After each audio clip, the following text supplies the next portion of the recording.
Bien, il est 15 heures, nous allons commencer notre webinaire. Donc bonjour à toutes et à tous. Je m'appelle Stéphane Carrère et je suis en charge de la communication du groupe Bank of Africa. Je vous remercie tout d'abord d'être si nombreux à suivre ce webinaire.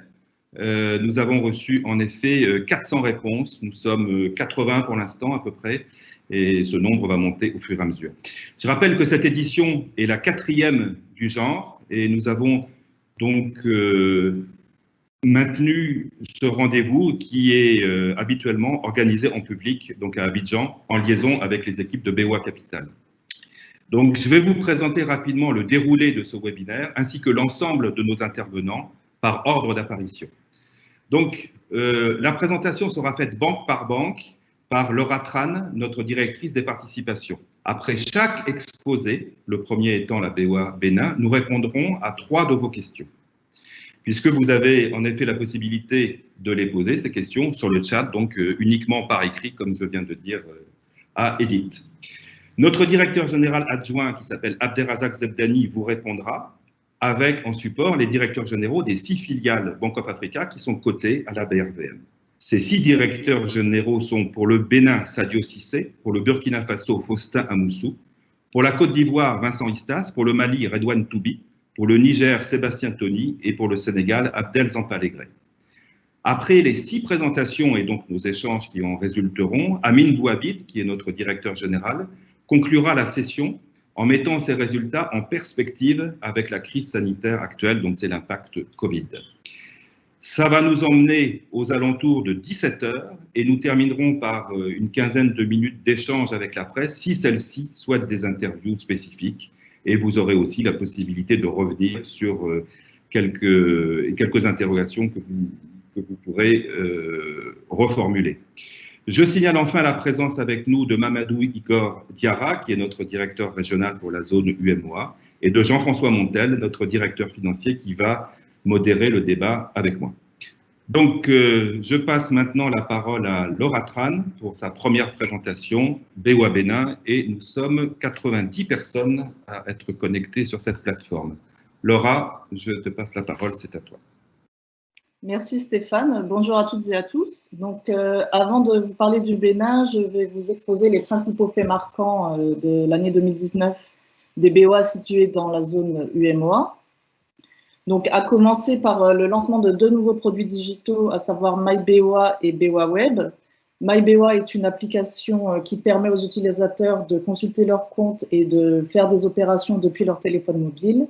Et BOA Web est une plateforme Internet donc dédiée aux entreprises clientes de BOA qui prend en charge la plupart de leurs transactions quotidiennes à distance, bien évidemment. Donc, le lancement de ces 2 produits a fait l'objet de plusieurs séminaires donc dans chacun des pays, à l'exception du Mali, où nous avons pu donc exposer la stratégie digitale du groupe et devant plus de 1000 clients, donc corporate et PME pour l'essentiel. Ce séminaire a été également l'occasion de recueillir les besoins des clients sur les fonctionnalités qui ne sont pas encore mises à disposition et afin de prioriser la feuille de route des développements digitaux. Le deuxième fait marquant est la signature d'un partenariat avec la banque nigériane Wema Bank, donc qui est la première banque digitale du Niger, dont l'objectif de ce partenariat est donc de capter les flux entre le Nigeria et les pays de présence du groupe BOA, et plus particulièrement en UMOA, afin donc d'engranger des commissions de change notamment et de fluidifier aussi les transactions pour nos clients. Je profite également de cette présentation pour vous faire part des actions de la Fondation. En effet, le groupe a créé il y a de cela 20 ans une fondation, donc tout d'abord au Bénin en 1999, puis dans 6 autres pays, essentiellement dans l'UMOA et à Madagascar. Donc les principales actions de la Fondation portent sur les domaines de la santé, donc comme la construction de maternité, des actions de prévention, donc les domaines de l'éducation également, pour la construction d'écoles, l'attribution de bourses, pour ne citer que ces exemples, dont l'objectif commun est de favoriser donc l'égalité des chances dans les pays d'implantation du groupe. Les actions sont en général propres à chacune des fondations, avec quelques actions communes pour comme par exemple pour la 4e année consécutive en 2019, les fondations ont financé une opération de dépistage du cancer du sein et du col de l'utérus à l'occasion de la Journée internationale des droits de la femme. Et dans cette année, donc dans ce contexte particulier, le groupe, à travers ses fondations, s'est engagé à hauteur de 2 millions d'euros pour soutenir les populations à faire face à la crise induite par le Covid-19. Donc c'est tout pour les faits marquants communs à ces banques, aux 6 banques cotées. Donc maintenant, je vais passer au Bénin, en commençant pour chacune des banques par un bref aperçu de l'environnement et en insistant sur les facteurs qui ont un impact pour les banques. Donc, en l'occurrence, pour le Bénin, on peut constater que le pays a enregistré une croissance de son PIB de 6%, donc une croissance soutenue depuis plusieurs années, notamment grâce aux investissements publics.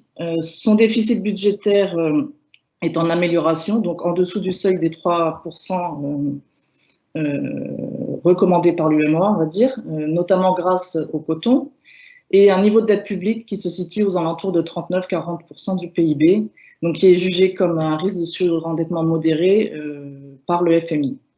Donc, comme je l'ai dit, les investissements publics sont soutenus au Bénin. Et on peut noter également que le pays a lancé un plan de développement du secteur agricole depuis 2017 qui permet de développer les chaînes de valeur sur plusieurs produits et d'améliorer la productivité. Donc, on peut noter une forte dépendance avec le Nigeria, qui est d'autant plus exacerbée cette année que le Nigeria a fermé ses frontières avec le Bénin et le Niger notamment. On peut noter également une vulnérabilité aux aléas climatiques et au cours du coton. Voilà. Et un autre fait marquant à noter, c'est les manifestations violentes qui ont eu lieu cette année à l'occasion des élections législatives. Donc, ce genre de manifestations induisent en général pour nos banques, en tout cas c'est ce qu'on en a constaté, un léger fléchissement au niveau des demandes de crédit et à l'inverse, une petite augmentation au niveau des dépôts. Alors maintenant, je vais passer sur BOA Bénin plus particulièrement. Donc, BOA Bénin est détenu majoritairement par BOA West Africa, qui est la holding du groupe qui détient en direct toutes les participations de l'UEMOA et du Ghana. Et le reste est flottant en bourse, mis à part 2% qui sont détenus par la BOAD. Donc la BOA Bénin est l'une des plus anciennes banques du groupe et la première banque en termes de total bilan, avec un total bilan de 920 milliards de francs. Vous constatez que les fonds propres de la banque augmentent progressivement de manière constante depuis plusieurs années, donc depuis 2017 à hauteur de 6% par an environ. Et cette année, la banque a affiché de belles performances, donc avec un PNB en hausse de 5% et un résultat net qui s'établit à 15 milliards en hausse de 19%. Donc, je vais rentrer plus en détail dans la construction du résultat, mais tout d'abord, je vais évoquer les performances commerciales. Donc, BOA Bénin est la première banque du Bénin en termes de crédit et de dépôt, avec un réseau de 50 agences et des parts de marché respectives de 27 et 29%. Alors, la croissance cette année pour la banque a été légèrement modérée par rapport au secteur en termes de crédit, ce qui est dû essentiellement au fait que l'État béninois a fait des remboursements anticipés en fin d'année. Au niveau de la répartition du portefeuille de la banque, du portefeuille de crédit, elle est restée stable entre cette année et l'année dernière, avec une prédominance des crédits corporate. Toutefois, on peut noter quand même que les équipes ont porté leurs efforts sur les crédits aux PME, puisque leur nombre de dossiers a cru de 46% cette année. Donc, ces efforts portés sur les PME rentrent dans le cadre d'une stratégie groupe qui vise à diversifier le portefeuille des banques, donc pour, d'une part, faire baisser le niveau de concentration des principaux débiteurs, et d'autre part, donc aller vers des marchés qui ne sont pas encore totalement saturés par les banques, voire très peu adressés, et ainsi diversifier notre portefeuille et augmenter aussi notre niveau de rentabilité. En termes de dépôt, donc la banque a affiché une croissance de 7%, donc à la fois supérieure à celle du secteur et celle des crédits. avec un mix des dépôts en légère dégradation. Donc les dépôts rémunérés cette année représentent 44% du total dépôt. Donc par conséquent, donc suite à cette hausse des dépôts, le taux de transformation et à cette hausse plus modérée des crédits, le taux de transformation se situe aujourd'hui à 70%. Et donc l'excès de dépôt a été placé en titres, dont l'encours aujourd'hui s'élève à 331 milliards, soit 36% du total bilan de la banque. Alors, en termes de performance financière, donc ce que l'on peut voir au niveau de ce tableau, c'est que la marge bancaire augmente plus rapidement que les encours moyens de crédit, donc ce qui est signe d'une meilleure rentabilité des crédits.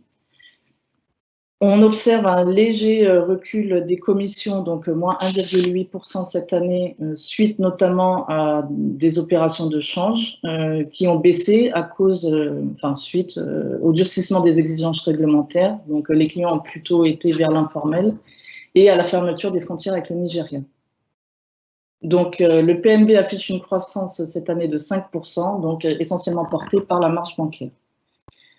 Les charges d'exploitation sont stables, donc on note une amélioration du coefficient d'exploitation qui est passé en dessous des 55% cette année. Le coût du risque s'est amélioré, s'est amélioré, excusez-moi, moins 16%, excusez-moi, grâce aux bonnes performances cette année encore des équipes de recouvrement de la banque. Donc, le résultat net, donc porté à la fois par des bons revenus de la marge d'intérêt, des charges d'exploitation bien maîtrisées, un coût du risque en amélioration, donc a pu afficher un résultat en hausse de 18% cette année.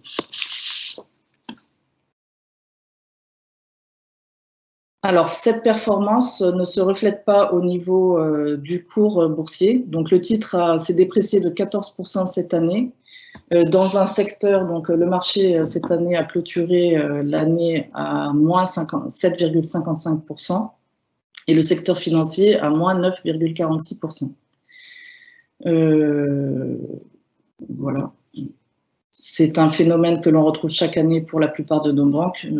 On peut noter toutefois que la contre-performance a été de 14% cette année et qu'elle était de presque 44% l'année dernière.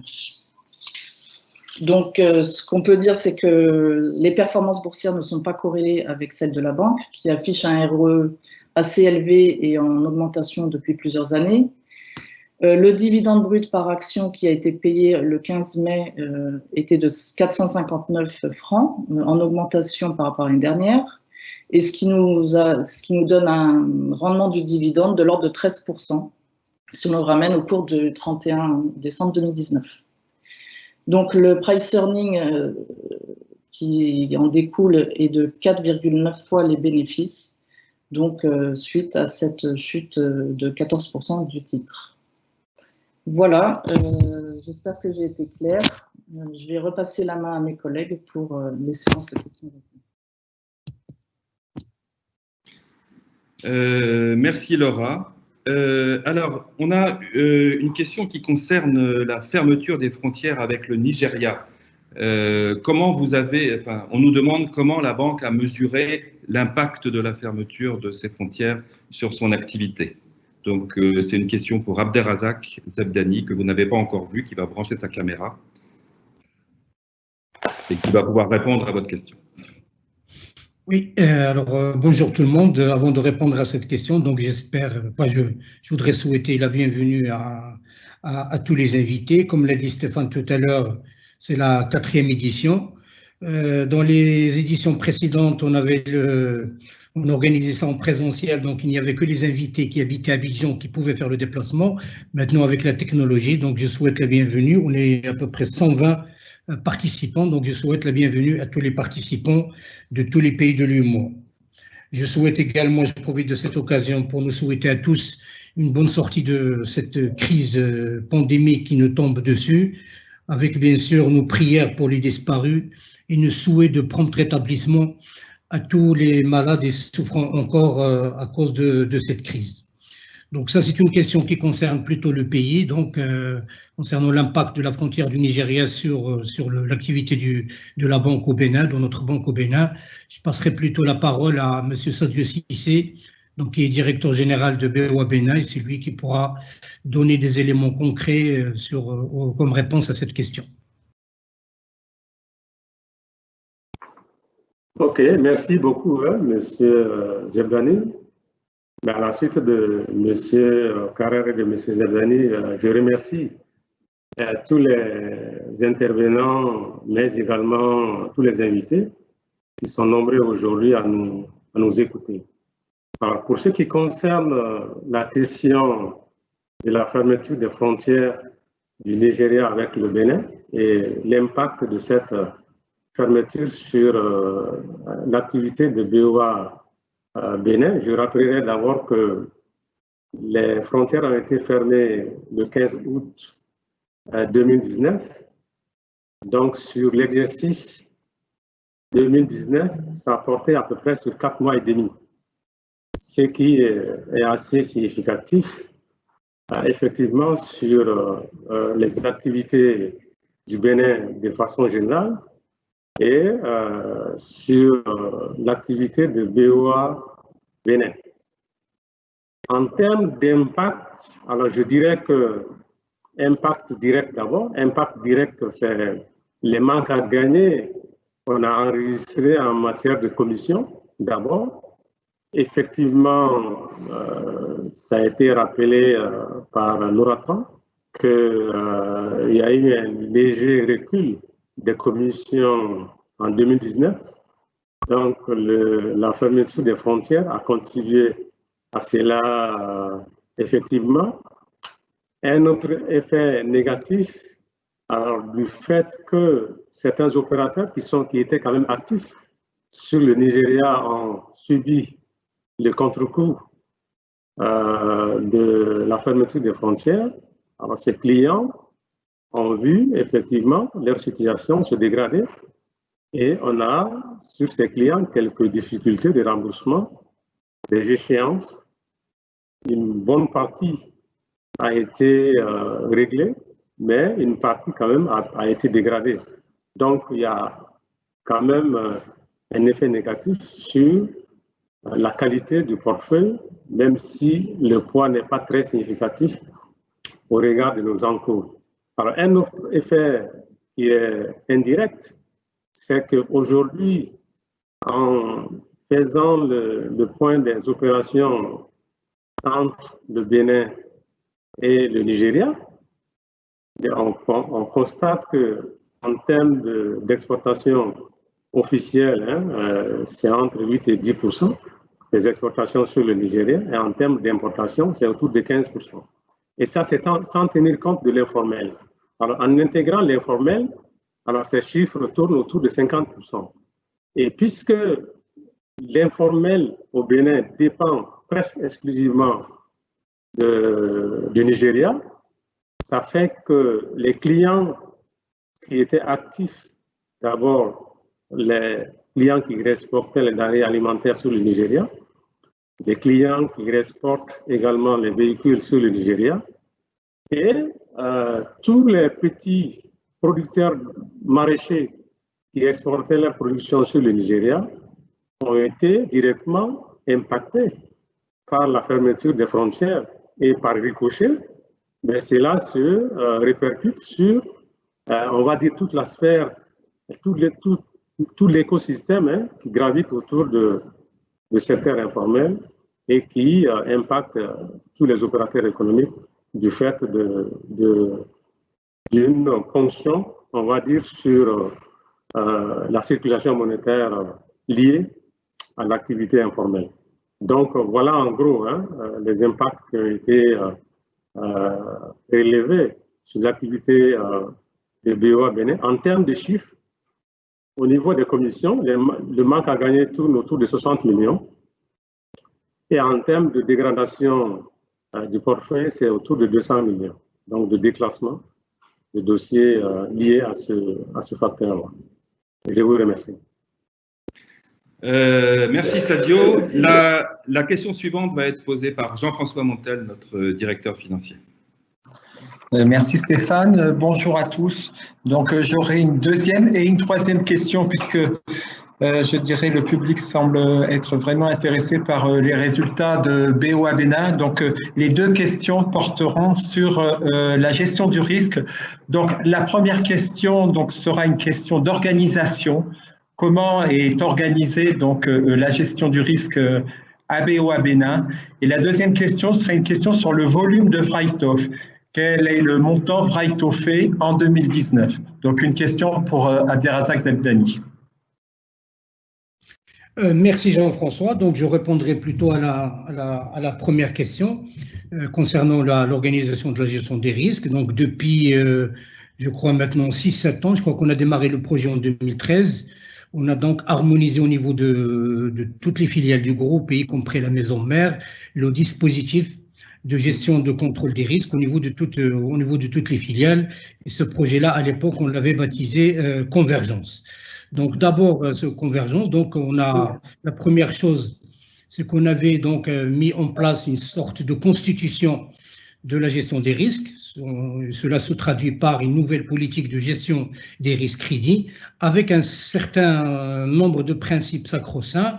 Le premier, c'est que personne au sein de notre organisation n'a le droit de donner du crédit seul. Il y a toujours un double contrôle et une intervention de la filière risque qui a été organisée totalement avec toute l'indépendance. Bien évidemment, on lui a donné le point nécessaire, mais pas de droit de veto, mais uniquement un droit, je dirais d'escalade.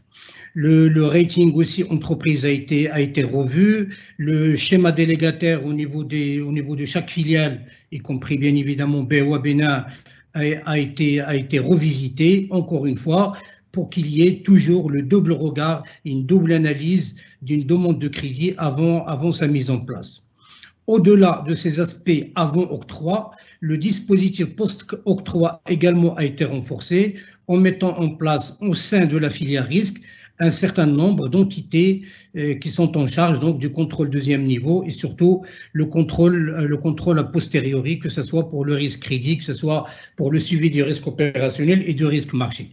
Donc tout ça, ce sont des entités fonctionnelles au sein de la banque, mais bien évidemment, ces entités répondent à l'époque déjà avant l'obligation réglementaire à ce qu'on avait créé depuis déjà des années sans obligation réglementaire, le comité d'audit et des risques, qui est un organisme ou une entité émanante du conseil d'administration.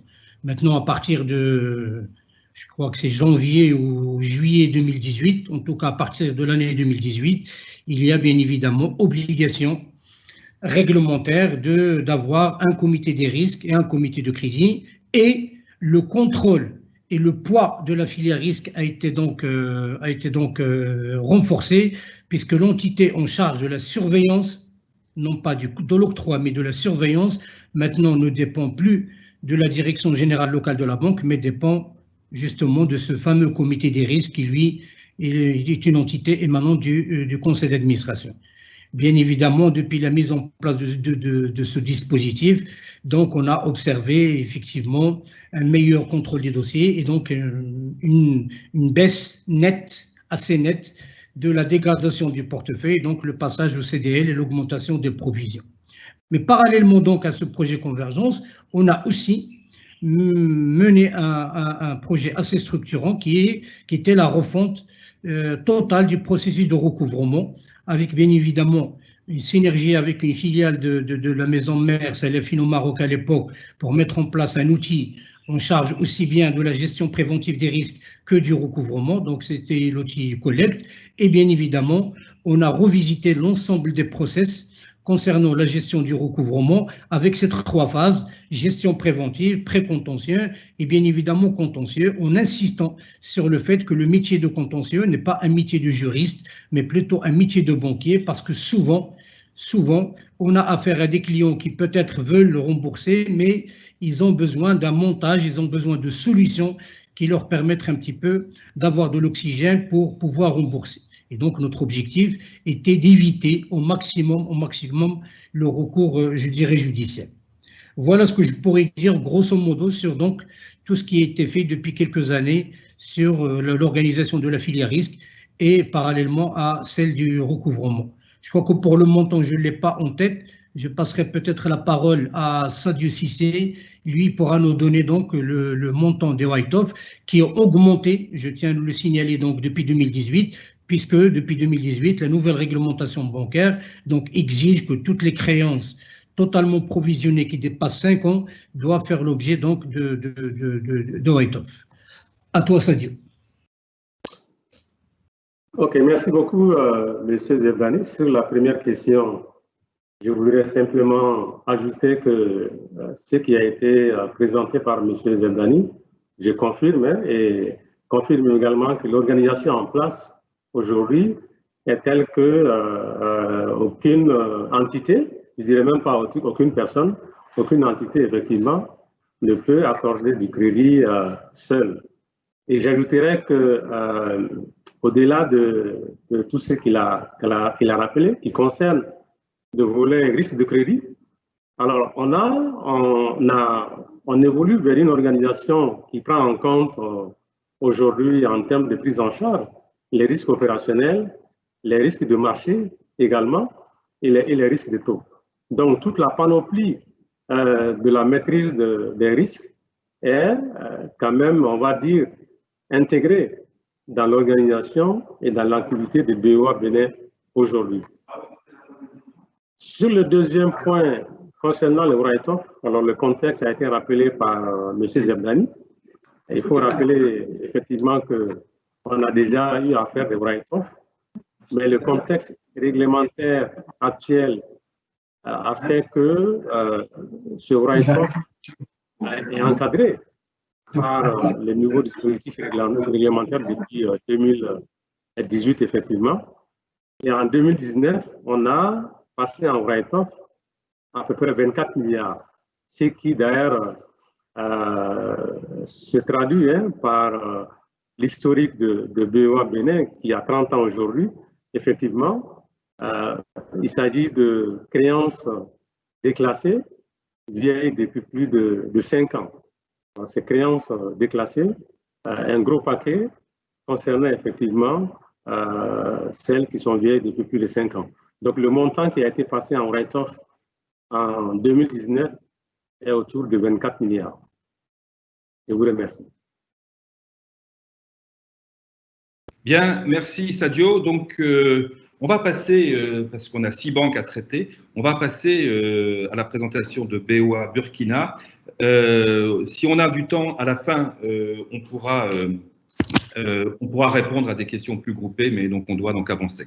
Donc Laura, si tu veux bien, Bank of Africa Burkina Faso, qui est dirigée par M. Faustin Amoussou, qui est avec nous également.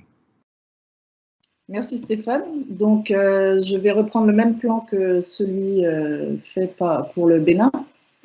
Donc, en termes d'environnement, le Burkina Faso a affiché une croissance de 6% de son PIB, donc tiré à la fois par le secteur secondaire et le secteur tertiaire. Le déficit budgétaire s'est réduit cette année, donc essentiellement grâce à la vente de licences 4G, notamment à Orange et à Onatel, et une dette publique du même niveau que celui du Bénin, donc à hauteur de 40% du PIB. En termes de facteurs favorables à l'économie, on peut parler des mesures prises pour améliorer les rendements agricoles et notamment la superficie des terres irriguées et des investissements faits par le gouvernement dans le domaine de l'énergie.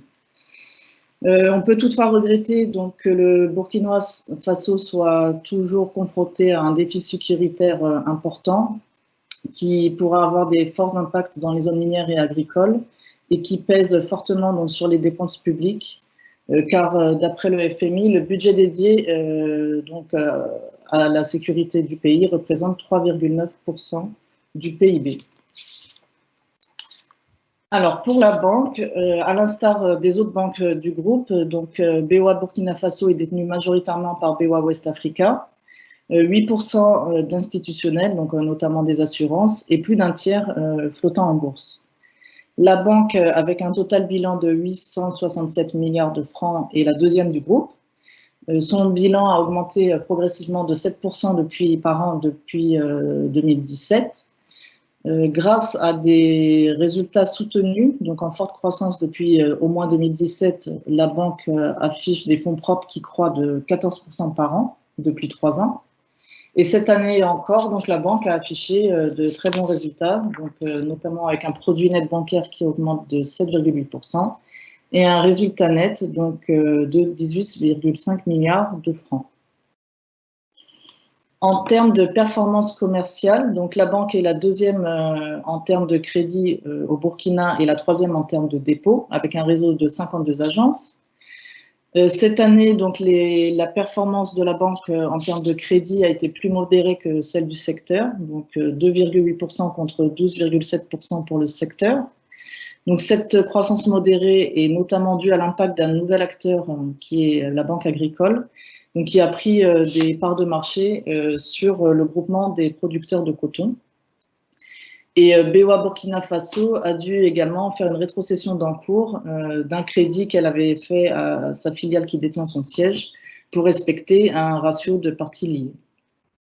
On peut noter toutefois que la banque a pu diluer les 10 plus gros débiteurs de son portefeuille à 20% contre 23% l'année dernière. Alors, en termes de dépôt, la banque se situe dans le secteur en termes de croissance, autour de 10%. Avec un effort particulier qui a été mené sur le nombre d'ouvertures de comptes, donc plus de 55 000 nouveaux comptes cette année pour la BOA Burkina, qui a logiquement fait baisser le niveau de concentration des déposants. Donc les dépôts non rémunérés représentent 48% du total dépôt. C'est un niveau à peu près stable depuis 2 ans. Et le taux de transformation, donc en légère inflexion cette année, mais qui reste toutefois correct, à 84,5%. Les titres de placement, quant à eux, pèsent 25% du total bilan, avec un encours de 218 milliards. Alors, en ce qui concerne les performances financières, donc là, ce qu'on voit, c'est que les encours de crédit moyen augmente à peu près de 11% cette année, et la marge d'intérêt client a augmenté de 12,2%. Donc ça, encore une fois, c'est signe d'une meilleure rentabilité des crédits. Et on peut remarquer une baisse des revenus, une légère baisse des revenus des titres de placement suite à une baisse des encours moyens des titres. On note une performance notable au niveau des commissions et des opérations financières. Donc, cette performance est surtout imputable à une opération exceptionnelle sur une opération financière.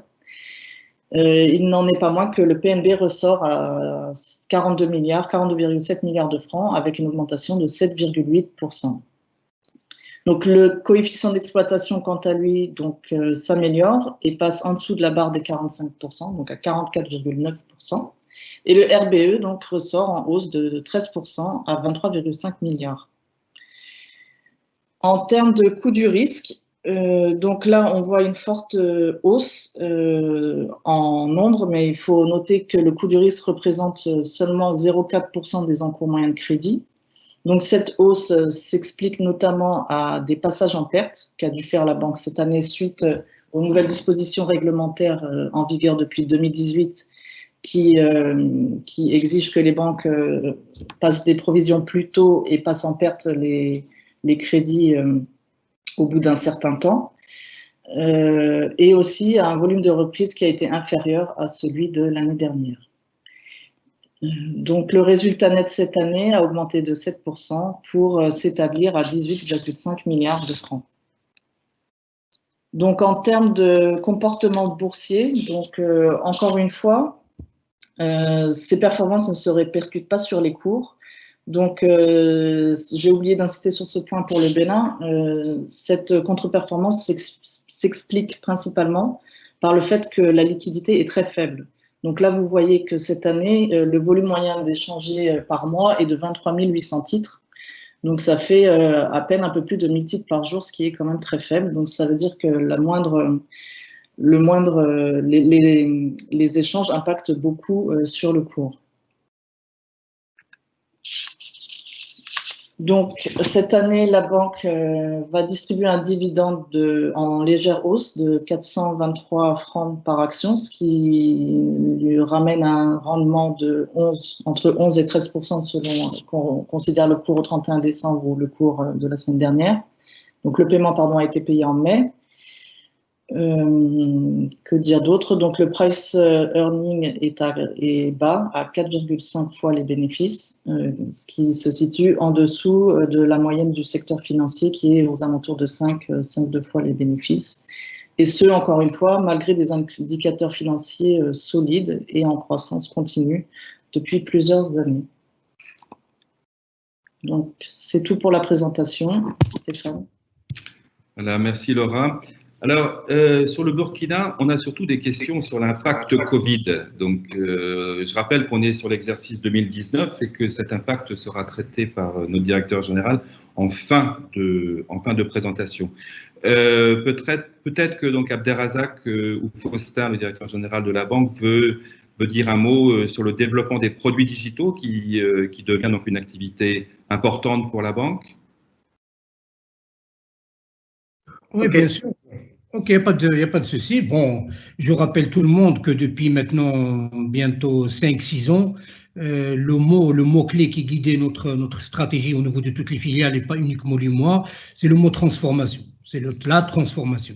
Donc, dans un premier temps, on a mis en place la transformation bilancielle qui visait donc à baisser la concentration en allant d'abord vers le retail et après vers la PME. Et là, tout à l'heure, on a vu par exemple les prouesses de BOA Bénin concernant ce marché de la PME. Et le deuxième volet concernant la transformation, c'est la transformation digitale. Et donc, je rappelle les faits marquants qu'a cité Laura tout à l'heure, ou qu'a présenté Laura. Donc, le lancement de notre application mobile maintenant, qui permet aux clients aussi bien la consultation que l'exécution d'un certain nombre d'opérations simples et qui nécessitaient auparavant le déplacement au niveau de l'agence, et une application un peu plus élaborée via donc l'ordinateur qui est BOA Web. Et là, c'est un peu plus, je dirais, plus compliqué. C'est plutôt destiné aux entreprises, notamment avec les virements de masse, les virements de salaire, etc. Laura aussi a parlé d'un plan d'action, d'une feuille de route.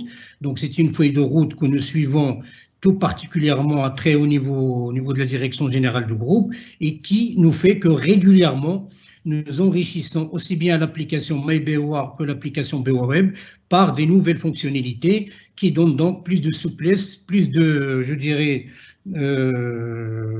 plus de souplesse et plus de possibilités à nos clients d'effectuer le maximum d'opérations sans se déplacer au niveau de l'agence.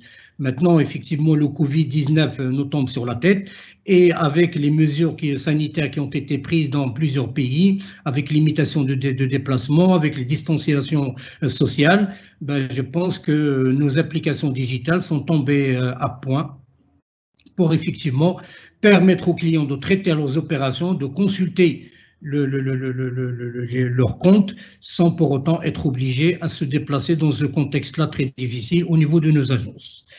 Je ne sais pas si Faustin peut-être peut ajouter quelque chose.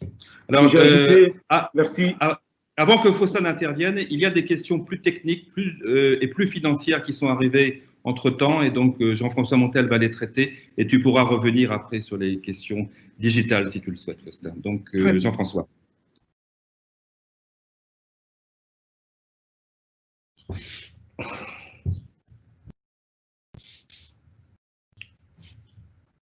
Jean-François, tu as coupé ton micro. Jean-François, c'est à toi. Hein.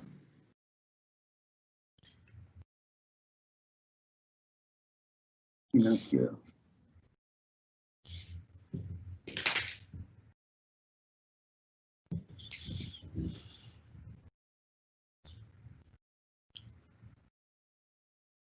Bon, je propose à Faustin alors de faire son complément de réponse sur les canaux digitaux, le temps que Jean-François se reconnecte. Hein.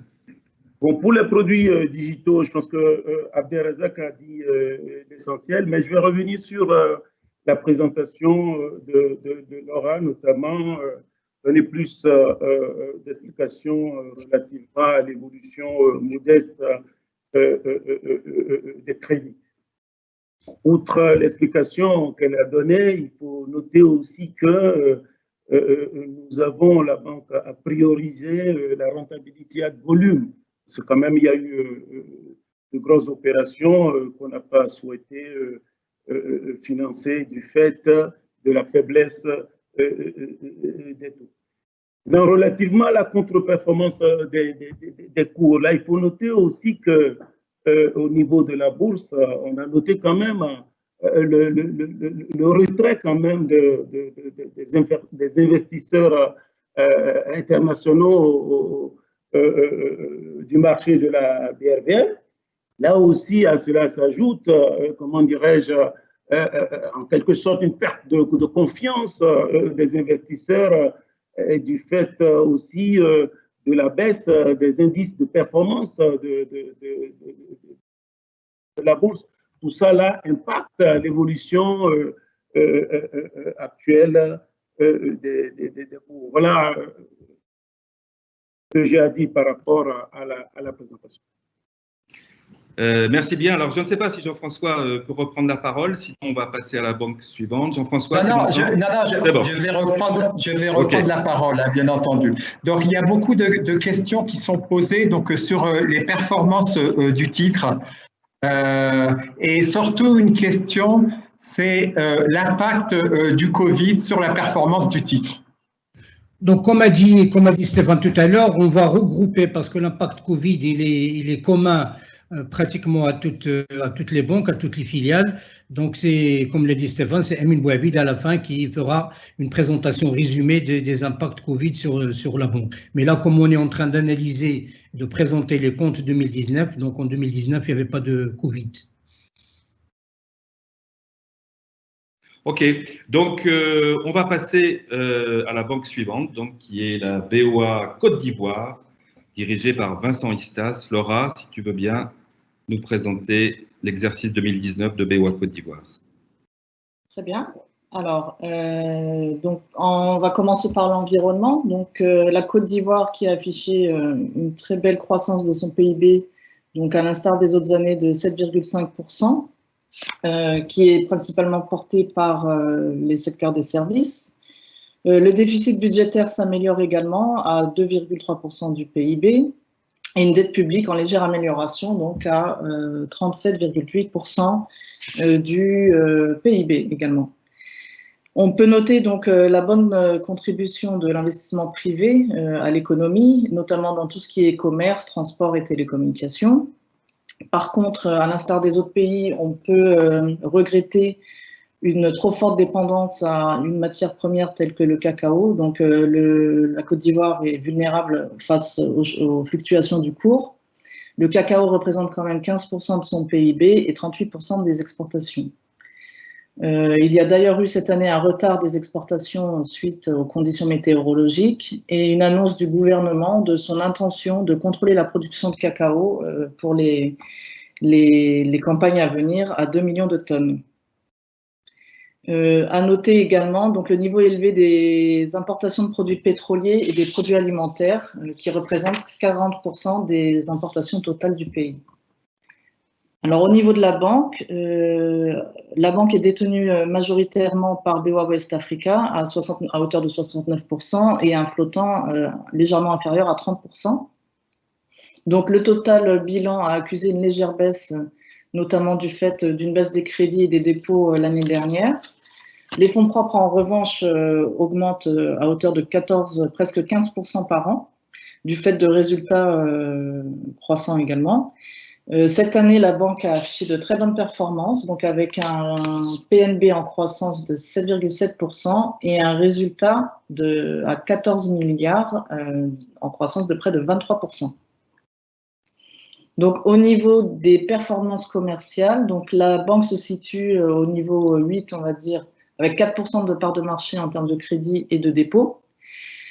Ces encours ont cru cette année de 6%, donc c'est une croissance qui est modérée par rapport au secteur qui, lui, a pris 10% cette année. Alors, cette croissance modérée peut s'expliquer par la non-participation à la campagne de cacao de 2 clients importants dans le portefeuille de BOA Côte d'Ivoire. Alors, il n'y a pas eu de transformation bilancielle comme escompté et les corporates représentent toujours une forte partie du portefeuille, donc avec 85% du portefeuille de crédit. Cependant, la banque continue à développer ses efforts pour diluer l'exposition des 20 plus importants débiteurs dans son portefeuille, donc qui représente désormais 39%. Donc, c'est une baisse de 6% par rapport à 2018. En termes de dépôts, donc, le secteur a cru de 13,5% cette année et la BOA Côte d'Ivoire a affiché une croissance de 1,5%. Donc, c'est dû à d'importants transferts effectués en fin d'année. Donc, la banque n'a pas pu rattraper son retard. Il faut noter toutefois une hausse aussi du nombre de comptes, à l'instar du Burkina Faso, donc une hausse de 6% du nombre de comptes qui a induit donc une baisse de la concentration des plus gros déposants à 20%. Un très bon mix de dépôts avec 69% de dépôts non rémunérés, c'est un niveau stable depuis l'année dernière, et un ratio de transformation à 83%. Les titres de placement représentent 33% du bilan et s'établissent à 203 milliards cette année, donc en hausse de 16%. Alors, au niveau des performances financières, donc là, ce qu'on voit, donc ce que je vous avais dit l'année dernière, la banque avait accusé un léger retard au niveau de ses crédits. Donc, les encours moyens de crédit ont diminué cette année de 3,9%. Et par conséquent, la marge d'intérêt client a également accusé une baisse de presque 6%, qui ont été largement compensés, en tout cas compensés par les revenus de titres de placement. Donc, d'où l'intérêt pour la banque de diversifier son portefeuille et les efforts qu'elle porte sur ce volet. Donc, en termes de commissions et de revenus nets d'opérations financières, donc la banque, elle, a affiché une très belle performance cette année, donc une croissance de 14%, à 14 milliards, une croissance de 19%. Donc, imputable d'une part à une commission exceptionnelle sur une opération de placement, mais également sur les autres postes de commission. Et donc, cette performance est venue compenser la marge bancaire qui a évolué faiblement. Et par conséquent, le produit net bancaire a augmenté de 7,7% cette année. Donc, les charges d'exploitation se situent à 55% du PNB, donc un coefficient d'exploitation à 55%. Malgré une légère hausse de 4,4% des charges. Et le RBE donc, croît cette année de 12%.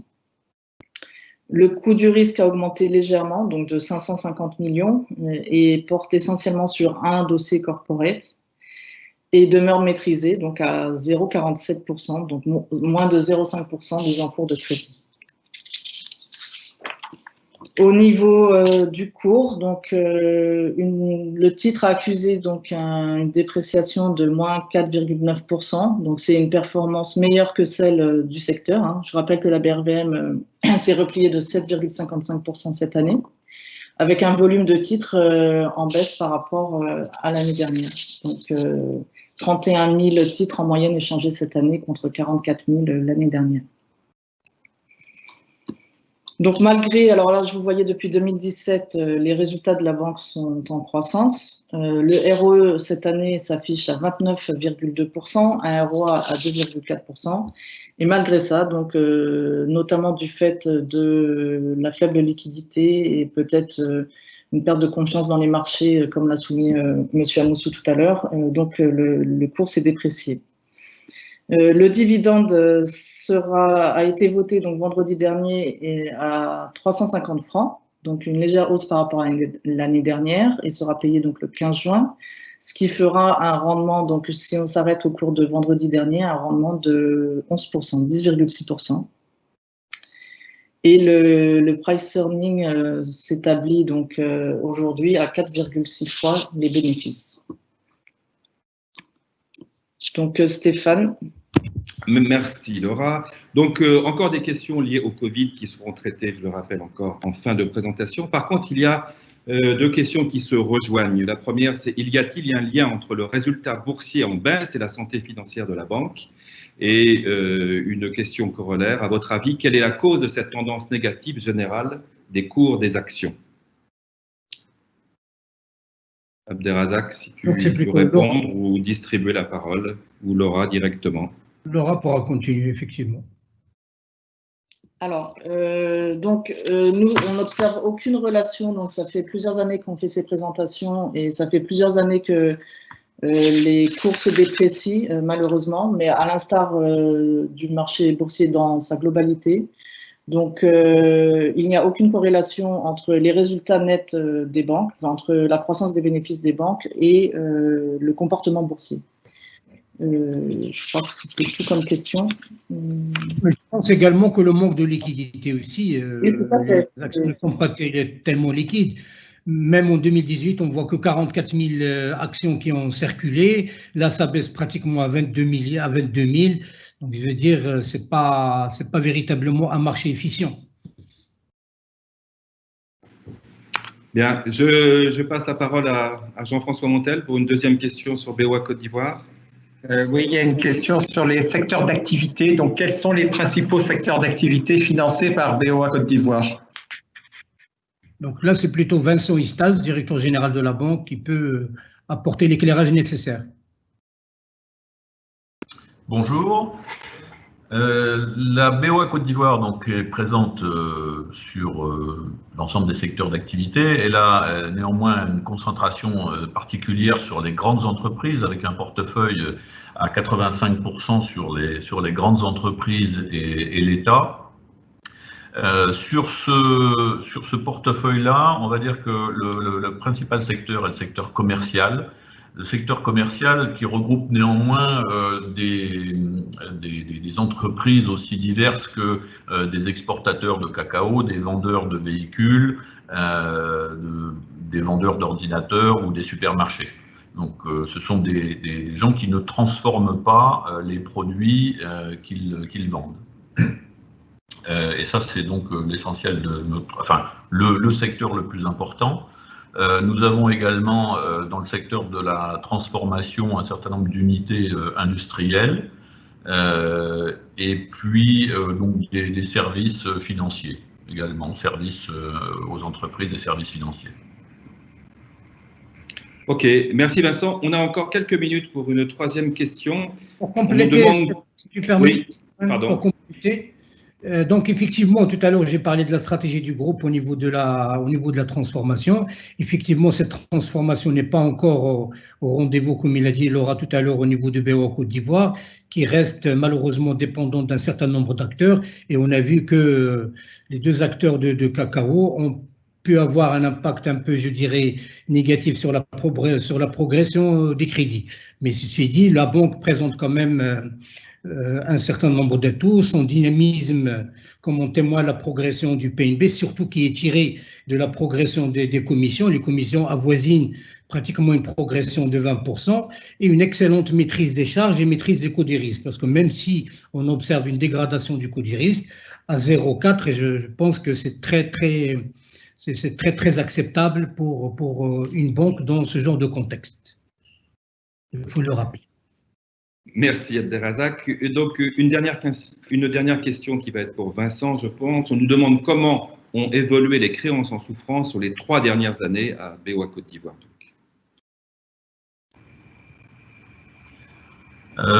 Alors nous avons un portefeuille de créances en souffrance qui avoisine les 17 milliards. Sur les 2 dernières années, il n'y a pas eu d'évolution importante. Les quelques gros dossiers, gros, de quelques centaines de millions, remontent à plus de 3 ans. Comme on l'a souligné précédemment, ce sont des dossiers qui sont maintenant provisionnés au fur et à mesure selon la réglementation bancaire et qui, donc, pour les plus anciens, sortent du portefeuille au bout de 5 ans. Alors, ce qui s'est passé par contre en 2019, c'est que nous avons procédé à la clôture d'un bon nombre de petits comptes anciens qui auraient dû normalement être déclassés, mais sont passés directement par perte parce qu'ils étaient trop petits et irrecouvrables. C'est ce qui a alimenté le coût du risque. Mais sinon, en termes je dirais, d'évolution du portefeuille de douteux et de contentieux, on est plutôt stable depuis plusieurs années, avec même une régression progressive en fonction des recouvrements. Si je peux rajouter, Stéphane, si tu permets, que le stock aujourd'hui de CDL n'est pas véritablement un indicateur pertinent pour analyser, je dirais, l'activité ou la qualité du portefeuille d'une banque depuis justement cette nouvelle réglementation de 2018. Avant 2018, le stock de CDL, donc, il est gonflé par les nouveaux entrants, donc les dossiers qui tombent durant un exercice, ils ne peuvent être touchés à la baisse que par effectivement les dossiers qui ont été recouvrés.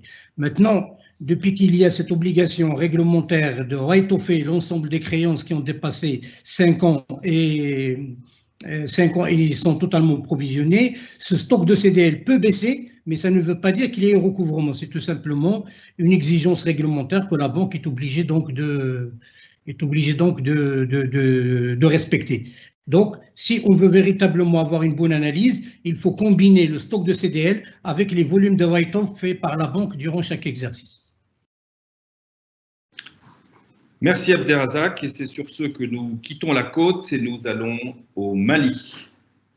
Laura, si tu veux bien présenter la BOA Mali, la plus ancienne des Bank of Africa.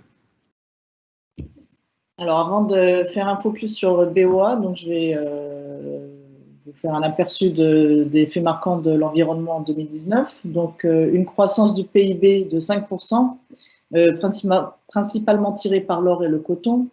Un déficit budgétaire de l'ordre de 3% du PIB, donc en amélioration par rapport à l'année dernière, et un niveau de dette publique donc, de 40%, à l'instar des autres pays que l'on a vus.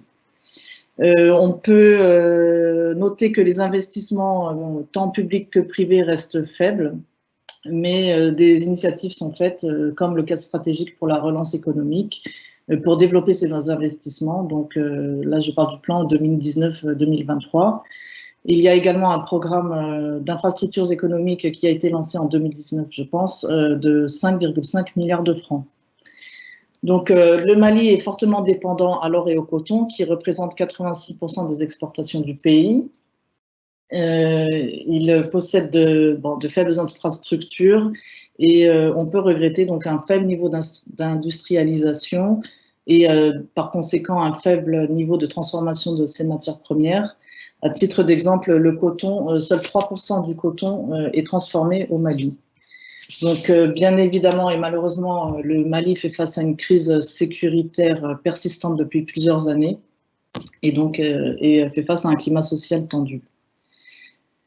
Alors, au niveau de la banque, je pense que beaucoup d'entre vous ont vu qu'en septembre de l'année dernière, donc septembre 2019, nous avons publié un profit warning, car la banque a fait face à une dégradation importante de son portefeuille de crédit et à des clients aussi qui sont en difficulté grandissante, ce qui a un impact d'autant plus important pour la banque que son portefeuille est relativement concentré. Donc, les 10 ou 20 plus gros clients représentent 30% du portefeuille.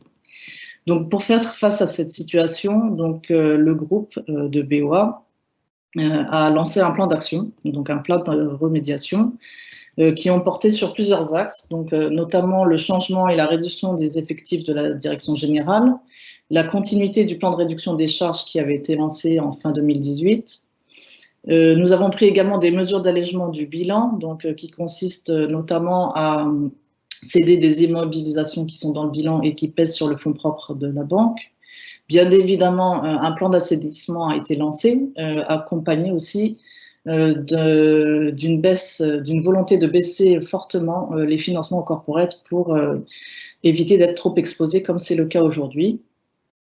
Donc, le corollaire de cela, c'est que la banque va être plus exposée aux bons du Trésor jusqu'à un assainissement de son portefeuille et prévoit donc une restructuration de ses fonds propres qui passera dans un premier temps donc par une augmentation de capital cette année qui a été votée, il me semble, lors d'une AG qui s'est tenue récemment. Alors, au niveau un peu plus général de BOA Mali, donc elle est détenue à 61% par BOA West Africa, tout le reste étant flottant.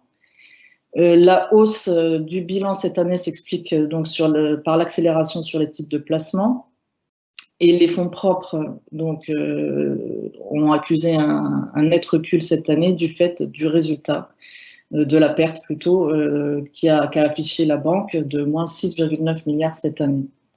Toutefois, vous remarquerez que le produit net bancaire, lui, est en augmentation de 7,8%, ce qui veut dire que le problème de la banque actuelle est vraiment le coût du risque qui porte sur un portefeuille plutôt ancien, mais que le moteur de la banque, si je peux m'exprimer ainsi, fonctionne bien.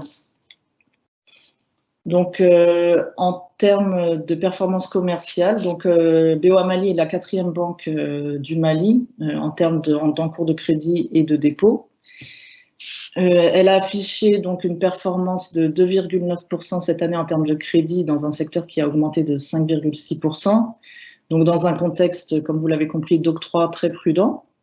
Cependant, on peut noter que cette performance a été faite avec une réduction du nombre de points de vente et de bureaux. Donc, la BOA Mali a fermé environ 10 bureaux points de vente cette année, donc ce qui est le reflet d'une meilleure productivité du réseau et des agents. La banque porte ses efforts sur la clientèle des particuliers, donc dans le cadre uniquement de crédits formatés, donc qui sont très peu risqués pour la banque. Et les particuliers représentent désormais 23% du portefeuille de BOA Mali contre 20% en 2018. Donc, en termes de dépôt, donc, on observe un repli de 2,4% dans un secteur qui a cru de 11% suite au retrait d'importants clients. On note aussi une augmentation du nombre de comptes, donc qui a induit une dilution des principaux déposants à 17%. La part de dépôt non rémunéré de BOA Mali est de 54%, donc un niveau relativement satisfaisant, et son taux de transformation donc s'est amélioré à 79%.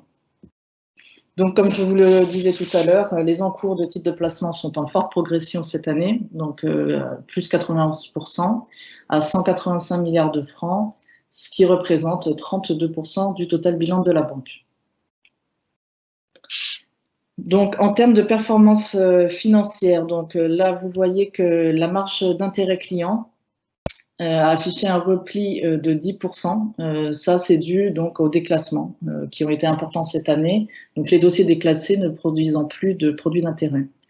Donc, pour anticiper cela, donc on a investi en titres de placement et qui ont cru, donc dont les revenus ont cru de 13% cette année. Ce qui fait que la marge bancaire ressort en léger repli de 1,8%. Donc cette baisse a cependant été largement compensée par les efforts fournis par la banque sur les commissions, qui ont cru de 23%, notamment sur les commissions sur opération et sur les commissions de change. Donc comme je vous le disais, le PNB ressort en hausse de 7,8% à 32 milliards. Au niveau des charges d'exploitation, donc dans le cadre de plan de réduction des charges, elles ont baissé de 2,5% et donc le coefficient d'exploitation s'est amélioré à 71%. Donc il est bien évidemment que des efforts restent à faire à ce niveau-là. Cependant, le résultat brut d'exploitation ressort quand même en hausse de 46% cette année. Alors, comme annoncé, donc, la banque a passé de fortes dotations cette année, donc a affiché un coût du risque exceptionnellement élevé à 16 milliards, donc qui porte dont la plupart des dotations portent sur 5 dossiers, on va dire, 75% sur 5 dossiers. À noter toutefois que les performances de recouvrement ont été nettement meilleures cette année que l'année dernière. Donc voilà, donc BOA Mali affiche cette année une perte de 6,9 milliards.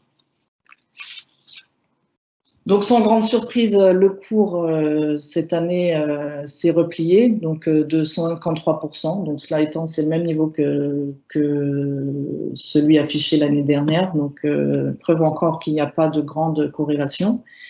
Vous voyez qu'à partir du moment où on a publié le profit warning, il y a une inflexion au niveau du cours, avec un volume d'échange de titres donc, qui est supérieur cette année donc à 43 000 titres échangés, mais qui est dû essentiellement par un gros volume qu'on observe en 2019 qui doit être sûrement due à une cession de bloc, par bloc d'un ou deux gros investisseurs. Alors, que dire de plus? BOA Mali, donc, fatalement, ne distribue pas de dividendes cette année. Oui, voilà. Donc, lors du budget qui a été fait donc, en fin d'année dernière, donc avant la crise, BOA Mali prévoyait un retour à la croissance bénéficiaire dès cette année. Donc, voilà. Stéphane.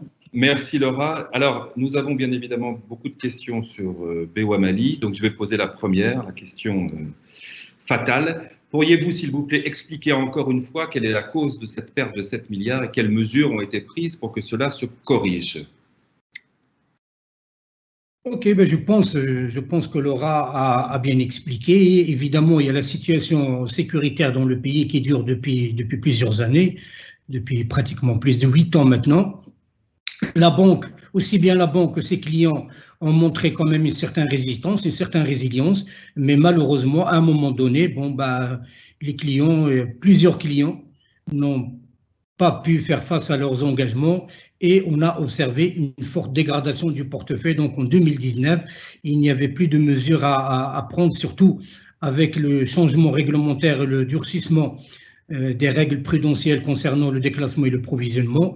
Donc, on a fait un grand nettoyage qui a donné donc cette explosion, je dirais, de provisions. Je pense si Laura peut revenir sur le slide, je crois qu'on a, de mémoire, on a un volume de 16 milliards de dotation. Par contre, quand on regarde le haut du compte d'exploitation, comme l'a si bien dit Laura, le moteur fonctionne très bien puisqu'on a encore, malgré ce contexte sécuritaire difficile, un PNB qui progresse de 7,8%. Moi, je regarde toujours les commissions qui sont un bon indicateur de dynamisme de la banque. Les commissions quand même font plus 23%, aussi bien que BOA Côte d'Ivoire où le contexte est totalement normal. Mais, encore une fois, c'est cette dégradation du portefeuille qui nous oblige à sortir avec un résultat déficitaire. Bien évidemment, comme a été dit aussi par Laura, donc quand on a commencé à constater cette dégradation, donc on a sorti un profit warning et bien évidemment, on a mis en place un plan, je dirais, draconien qui a comporté plusieurs leviers. D'abord, cette opération d'assainissement pour véritablement opérer un nettoyage, je dirais, au niveau du portefeuille et faire les provisions nécessaires. Deuxième volet, ça a concerné les charges, puisqu'on a observé quand même que le niveau des charges de la banque n'était pas en adéquation avec ses revenus. Donc, un certain nombre de mesures ont été prises. La réduction du réseau, notamment par la fermeture d'une dizaine de bureaux total qui étaient là pour être proche de la clientèle, mais qui, dans la rentabilité, restait à démontrer. Donc, on a préféré, dans ce contexte de difficulté, de les fermer. Je rappelle que malgré la fermeture de ces 10 points de vente, le réseau de BOA Mali quand même comporte une cinquantaine d'agences. Donc, on assure quand même une couverture assez, je dirais, assez importante. Deuxième volet, c'est concernant les ressources humaines. Donc là, il y a eu une réduction des effectifs, notamment au niveau de la direction générale pour pouvoir réduire la masse salariale. Et puis, il y a eu un plan d'action assez ambitieux pour débarrasser la banque de son fardeau des immobilisations hors exploitation.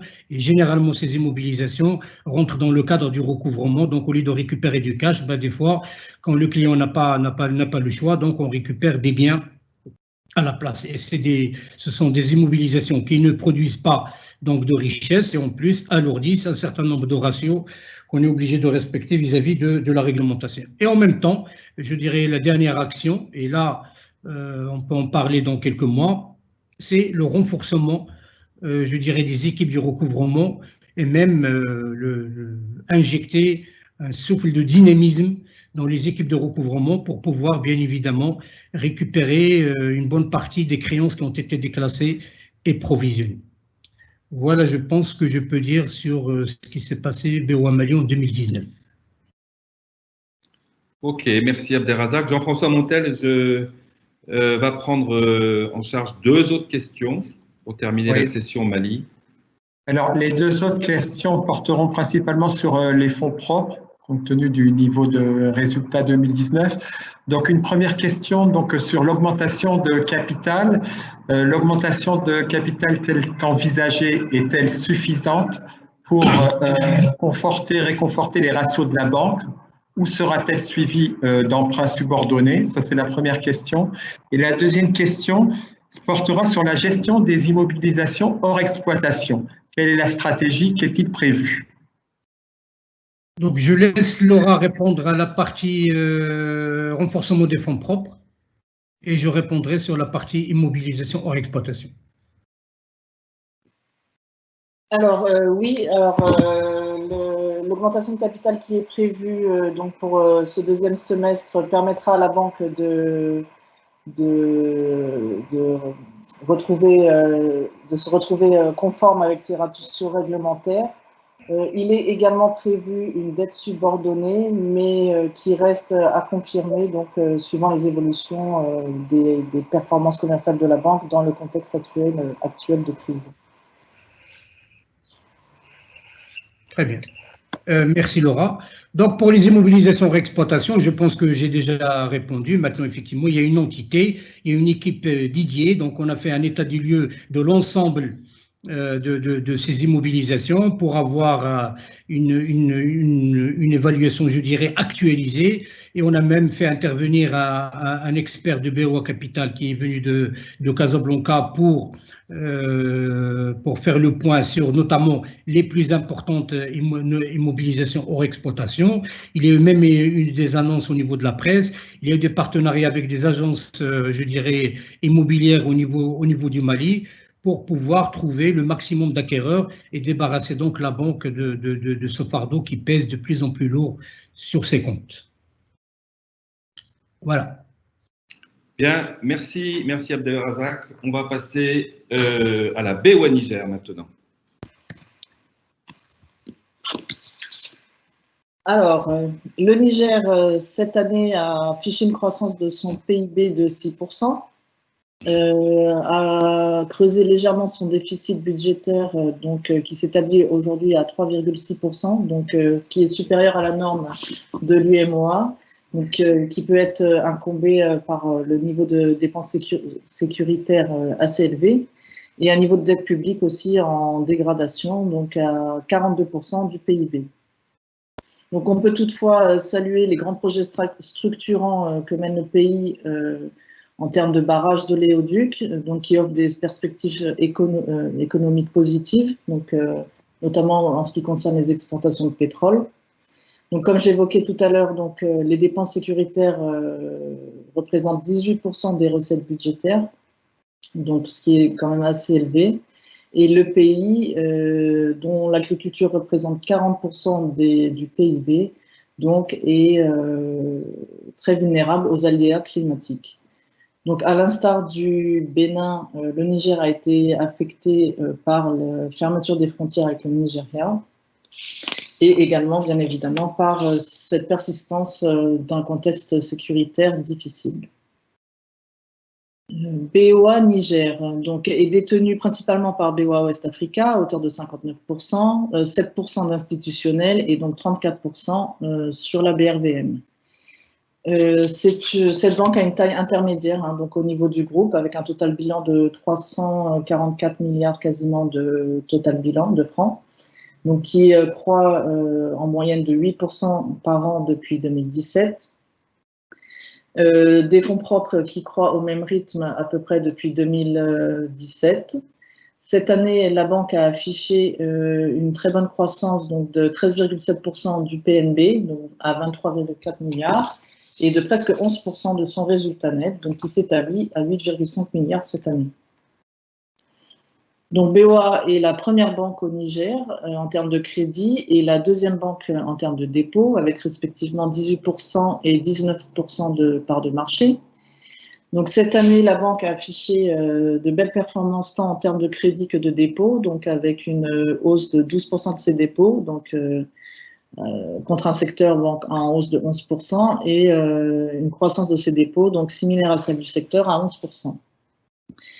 On note une légère augmentation du poids des PME dans le portefeuille, donc qui s'établissent à 15% du portefeuille contre 12% en 2017, donc toujours dans le cadre de la transformation bilancielle, qui aura un fort impact, on verra après, sur les performances financières. Et en termes de dépôts, donc à l'instar des autres banques, la banque a fait un effort donc, sur le nombre de comptes qui a augmenté de 9%, induisant donc une dilution à 17% des 10 plus gros déposants. Une très belle part de dépôts non rémunérés pour BOA Niger, donc à 65% du total dépôt. Alors, si l'on regarde le ratio de transformation, donc là, on voit qu'il s'élève à 99%. Donc ça, c'est essentiellement dû au fait que la banque a des crédits syndiqués avec d'autres banques, notamment des BOA, pour lesquels elle est chef de file, et donc comptabilise à 100% les encours de ces crédits syndiqués, et non seulement la part qu'elle finance en propre. Donc c'est ce qui explique ce ratio de transformation très élevé. Les titres de placement donc, représentent un quart du total bilan, donc avec un encours de 84 milliards de francs. Donc, comme je vous le disais tout à l'heure, donc la marge bancaire augmente fortement grâce à l'amorçage de la transformation bilancielle, donc un meilleur rendement des crédits. Donc, on voit une hausse de 21% contre des encours moyens qui progressent de 7%. Les commissions et revenus d'opération ont progressé légèrement cette année, donc de 1,5%. Et donc, le produit net bancaire ressort en hausse de 13,7% cette année. Le coefficient d'exploitation reste très maîtrisé, donc aux alentours de 50%. L'augmentation cette année a été due à une revalorisation de l'indice salarial du secteur et à des réformes fiscales, donc notamment sur la TVA. Qui n'est plus récupéré au niveau de la banque, donc ce qui a fait un impact qui a alourdi les charges de la banque. Et voilà. Donc, grâce à une marge bancaire en très forte progression et à des charges d'exploitation qui restent maîtrisées, donc le RBE ressort à 11,5 milliards, soit une croissance de 11% cette année. Le coût du risque, lui, se maintient autour de 0,5% des encours moyens de crédit, donc ce qui est un niveau relativement faible, sachant que le taux de couverture donc, des créances douteuses et litigieuses, donc des CDL par les provisions, a augmenté, donc il y a un niveau de 88%. Et ce, grâce aux dispositifs de recouvrement qui ont été mis en place, comme l'a évoqué M. Zeldani tout à l'heure, au sein de toutes les banques et qui est particulièrement performant au sein de BOA Niger. Donc le résultat net à fin décembre 2019 s'élève à 8,5 milliards contre 7,6 milliards l'année précédente, donc une augmentation de 11%. Au niveau du comportement boursier, donc le cours a accusé un recul de 13% cette année, avec alors là un très faible niveau de liquidité, donc à moins de 20 000 titres, donc à 14 800 titres échangés en moyenne par an, donc c'est moins de 1000 titres par jour. Donc c'est ce qui explique cette non-corrélation entre les performances de la banque et le cours. Donc vous voyez, le résultat a augmenté de 10% en moyenne par chaque année depuis 2017. La banque affiche un ROE de 24%, presque 25% cette année, un ROA de 2,6%, mais le cours a affiché un repli de 13%. Donc la banque a payé récemment un dividende en hausse, donc à 462 francs par action, donc ce qui représente un rendement de dividende parmi les plus élevés de la place à 13,6%. Le price earning ressort à 5,2 fois les bénéfices, ce qui est le niveau à peu près du secteur financier aujourd'hui. Voilà, donc je vais repasser la main une fois de plus à mes collègues. Bien, merci Laura. Alors, nous n'avons pas de questions sur le Niger. Peut-être c'est la preuve que tout va bien. Et quand tout va bien, ça n'intéresse pas beaucoup les gens. Peut-être Abderrazak Zeldani veut apporter donc un éclairage sur cette banque, BOA Niger. Oui, exactement. Pour rester dans la même logique que toi, bien sûr, tout va bien. On a une évolution de crédit de 12,3, une évolution de dépôt de 11,2, un PNB pratiquement de 14%, un coefficient d'exploitation à peine de 50,8%. Donc je dirais bravo à BOA Niger et bravo à toute l'équipe. C'est dommage encore une fois que cette belle performance réalisée dans un contexte relativement difficile ne se traduise pas par d'aussi belles performances au niveau boursier. C'est dommage.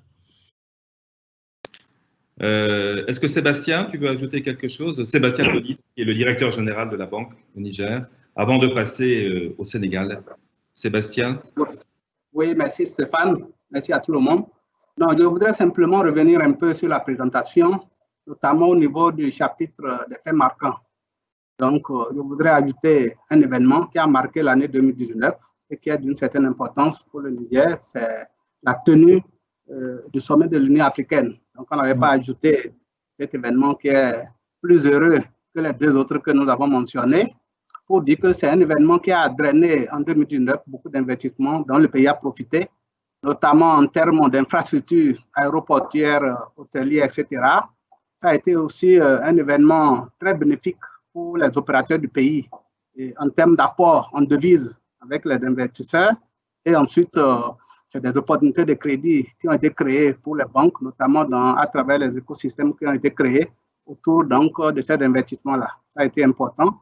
Et il serait heureux que ce genre d'événements se répètent chaque année.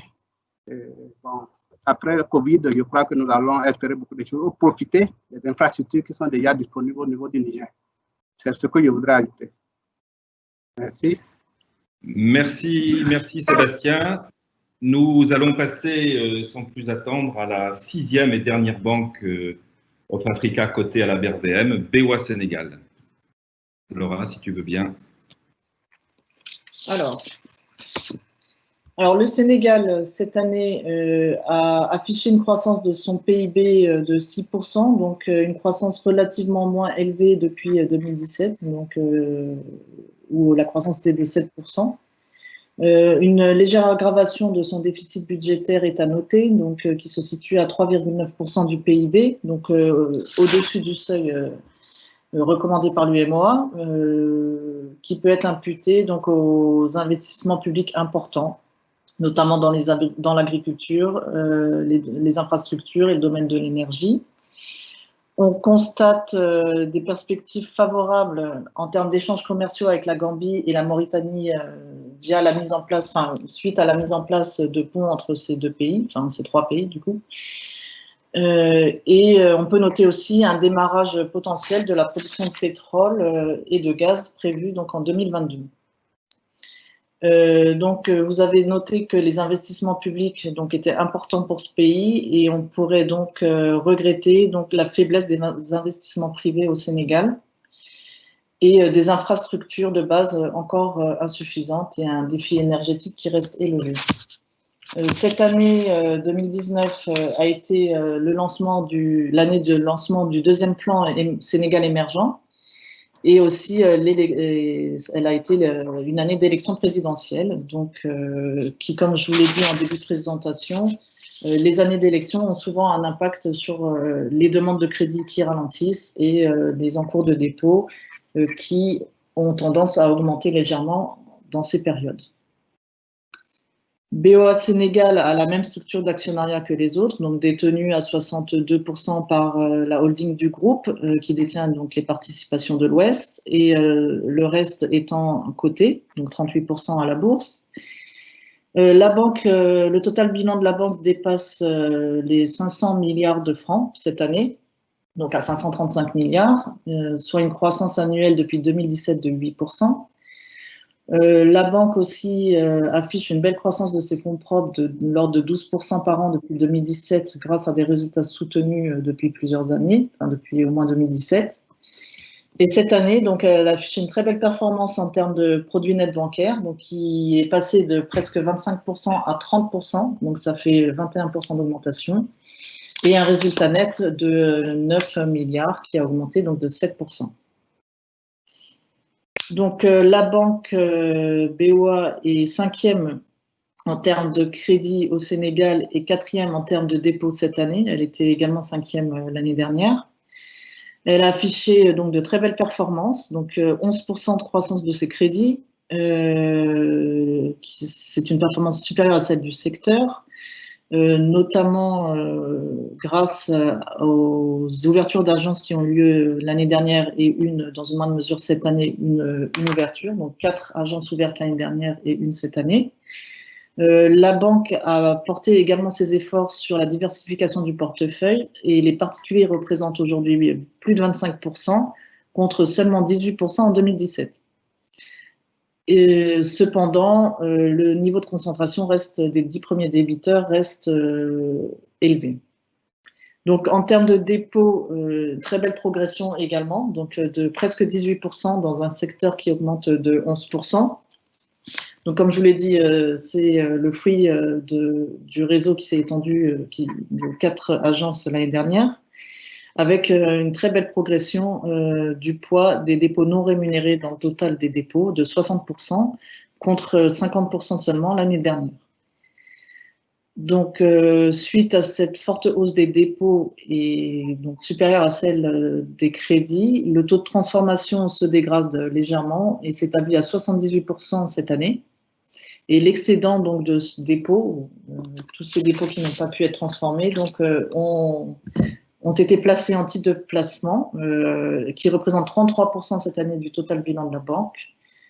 Non, pardon, 29% du total bilan de la banque. Ils ont augmenté de 33% par rapport à l'année dernière pour s'établir à 155 milliards de francs. Donc, à l'instar du Niger, on voit donc les effets de la transformation bilancielle sur les marges bancaires, donc qui augmentent cette année de 19%, alors que les encours moyens de crédit n'augmentent que de 5,6%. Donc ça, c'est dû à la fois à des meilleurs rendements de crédit, parce qu'on finance plus les PME et les particuliers, mais également grâce à la baisse du coût des ressources, qui a été rendue possible, donc en partie grâce à l'effort fait sur la collecte de dépôts non rémunérés. Les commissions ont également fortement progressé cette année, notamment les commissions sur opération et les commissions de change. Donc le PNB donc, a cru de 21% pour s'établir à 30 milliards. Au niveau du coût du risque, alors il y a une forte augmentation donc, en montant, mais il faut noter qu'en 2018, la banque avait opéré des reprises exceptionnellement élevées, donc de l'ordre de 9 milliards de francs. Le coût du risque demeure maîtrisé à moins de 1%, donc à 0,88% des encours de crédit, et avec un taux de couverture qui s'améliore, donc qui peut paraître bas à 56%, mais c'est parce que la banque a de nombreuses garanties en portefeuille. Donc, oui, je voulais rajouter que les dotations pour risque, tout ce qui est dotation, sont en baisse de 6 milliards cette année, donc ce qui montre que les crédits sont de meilleure qualité, les nouveaux crédits sont de meilleure qualité. Donc, finalement, le résultat net ressort en hausse de 7% cette année. Voilà, à 9 milliards pardon, de francs. Alors, au niveau du cours, donc malgré un volume d'échange moyen supérieur à celui des autres banques, donc 2 fois supérieur à celui du Bénin par exemple, à 41 000 titres, les performances boursières sont totalement décorrélées des performances de la banque, donc avec un repli de 23% pour le titre BOA Sénégal. Donc, le price earning ressort à 4,1 fois les bénéfices, qui est bas pour une banque qui affiche des performances, un ROE de 22%, un ROA de 1,9%.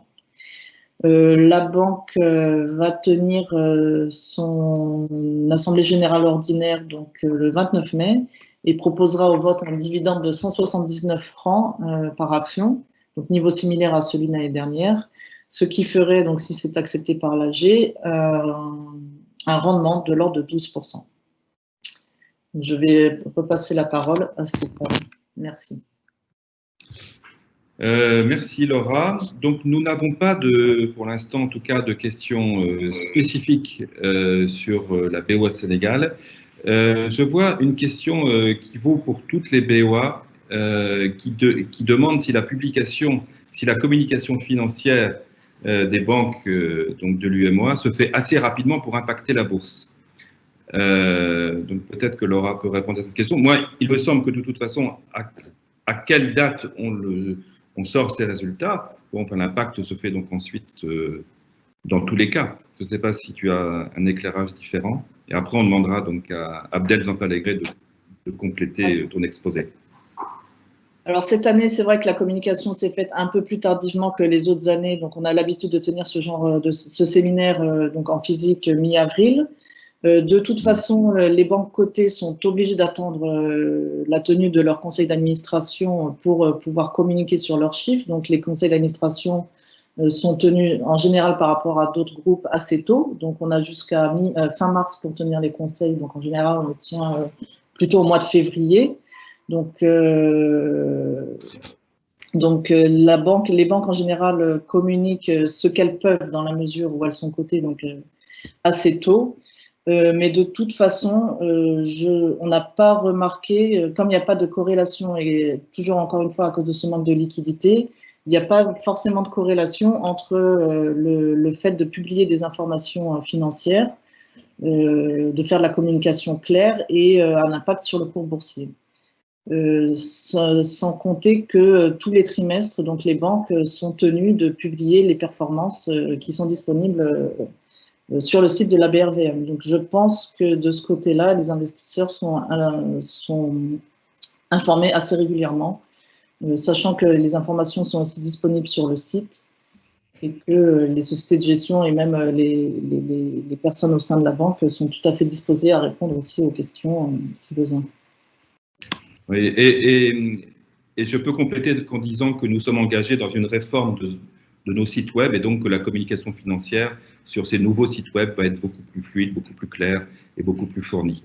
Je demande à Jean-François Montel de prendre en charge la question sur la variation du coût du risque à BOA Sénégal avec Abdel. Oui, il y a donc une question en fait sur le coût du risque. Est-ce qu'on pourrait rentrer un peu plus dans le détail parce que manifestement l'évolution n'a pas été comprise. Donc, Abdel.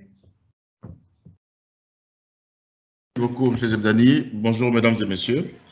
Effectivement, s'agissant du coût du risque, comme vous l'avez vu tout à l'heure dans les présentations, il faut signaler déjà que sur 2018, nous étions à un coût du risque pas très normatif, quand vous avez du 0,01. C'est sûr que quand on lit les chiffres, ça apparaît comme s'il y a eu une dégradation, ce qui est sûr, mais c'est lié et ça reste dans des niveaux maîtrisés. Et ceci est lié un peu au déclassement d'un certain nombre de clients, notamment quelques-uns seulement, parce que BOA Sénégal avait un portefeuille très concentré. Et comme vous l'avez vu, que la transformation bilancielle tend à déconcentrer aujourd'hui. Et sur ces clients, dans le cas d'une gestion prudente, il y a eu donc des déclassements et des passages de provisions nettes de garantie. C'est ce qui a expliqué un peu l'évolution du coût du risque. Ok, très bien. Merci Abdel. Nous allons… Comme on l'a fait pour le Niger, donc il y a un certain nombre de performances qu'il faudra quand même souligner. Donc les crédits, une progression de 10%, les dépôts 18%, bravo, dans un marché sénégalais très concurrentiel, ça nous donne un PNB de plus 20% et surtout des commissions qui augmentent de 23%. Donc encore une fois, ce sont de belles réalisations à mettre à l'actif avec une transformation qui est en marche puisqu'on a vu que le poids des crédits aux particuliers a dépassé les 25%. Et tout ça, ce sont des actions à mettre à l'actif de la jeune direction générale dirigée par le jeune Abdel Zampalagré. Voilà. Bien, merci.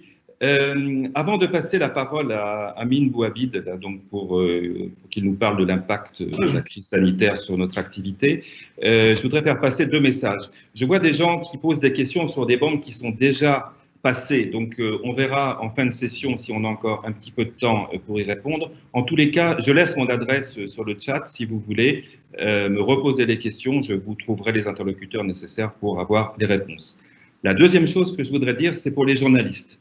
On a beaucoup de questions, on avait prévu une session presse à la fin des présentations et je crois qu'il est préférable que l'on consacre une session entière à la presse, Donc, je repasserai par les gens qui vous ont contacté et on vous proposera une réunion, donc avec la voix cette fois-ci, Teams, ce vendredi 29, vendredi prochain à midi. Donc, vous serez recontacté de cette façon-là et on pourra dialoguer de façon plus fluide. Voilà, donc je passe la parole à Amine Bouhabid. Je crois que vous êtes assez donc impatient que l'on vous parle du Covid et de son impact sur l'activité de nos banques. Amine, si tu veux bien prendre le relais. Merci Stéphane. Je vais mettre ma caméra en marche. Merci Stéphane. Merci d'avoir répondu présent à l'invitation sur le web. Alors, pour parler un peu du Covid, il faut savoir que c'est toujours très délicat de faire des prévisions. Dans une période de pandémie, qu'il y a beaucoup de gens parmi nous qui n'ont jamais vécu dans leur vie.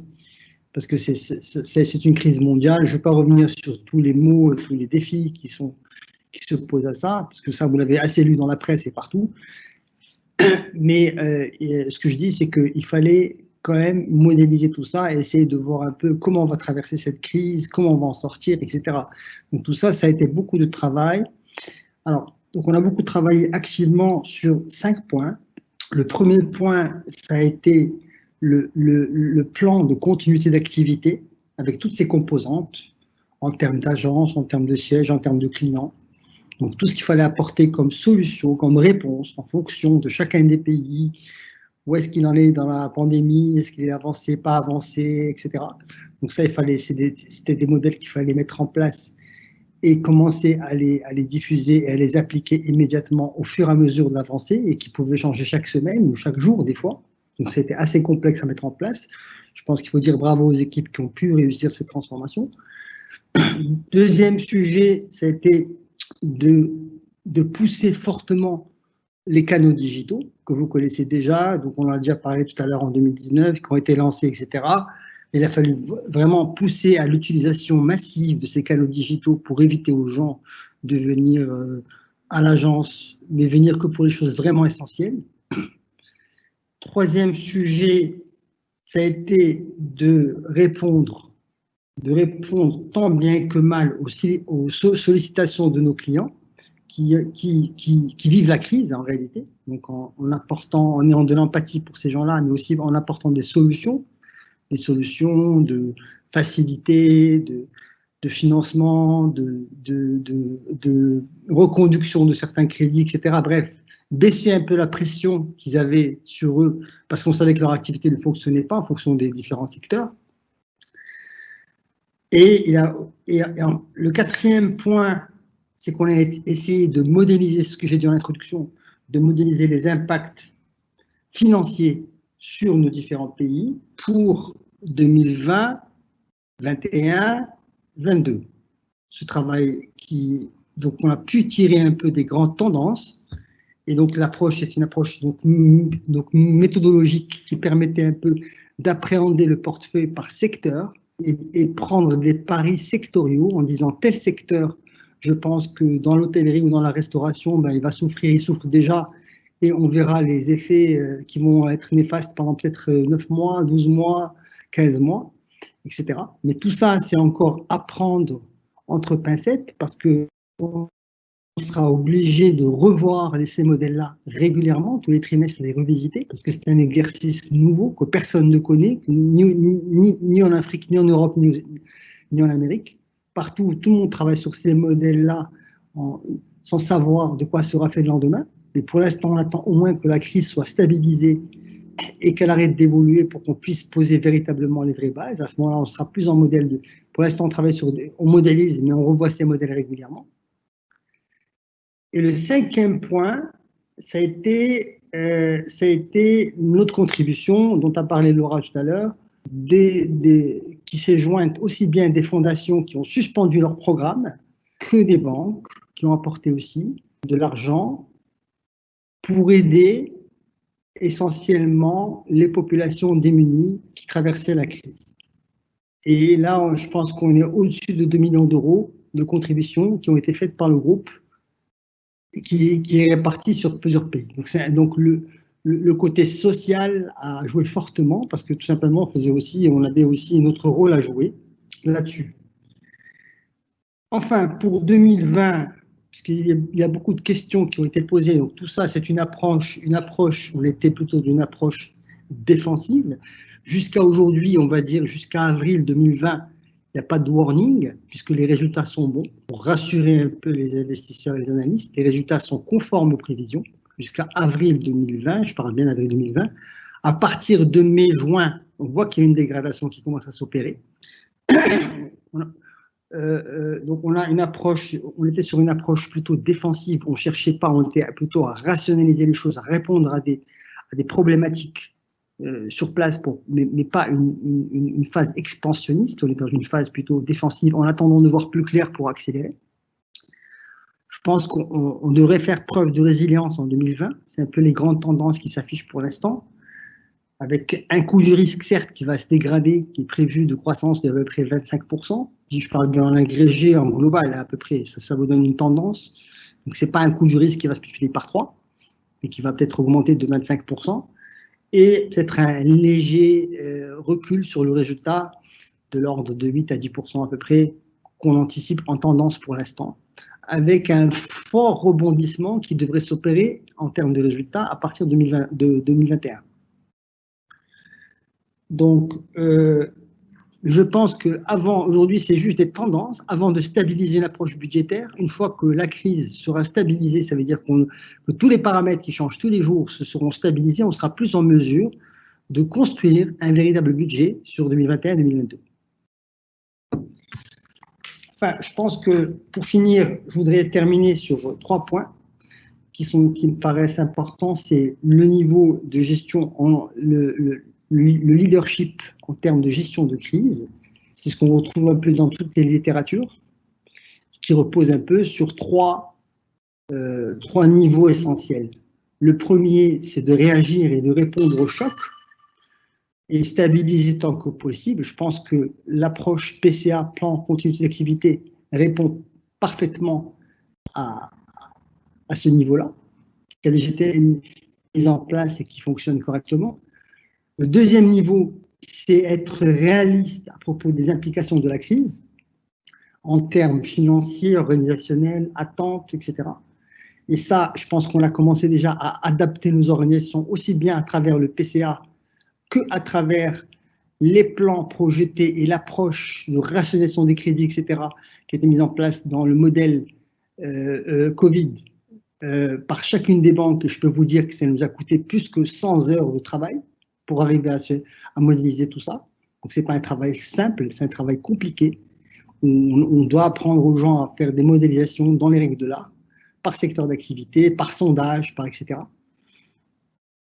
Donc ça, c'est le deuxième niveau. Et enfin, le troisième niveau, c'est être proactif dans la définition de ce qu'ils appellent aujourd'hui le new normal, c'est-à-dire le nouveau normal. À quoi devra ressembler la vie demain, après le Covid? Tout le monde en parle dans tout le monde entier.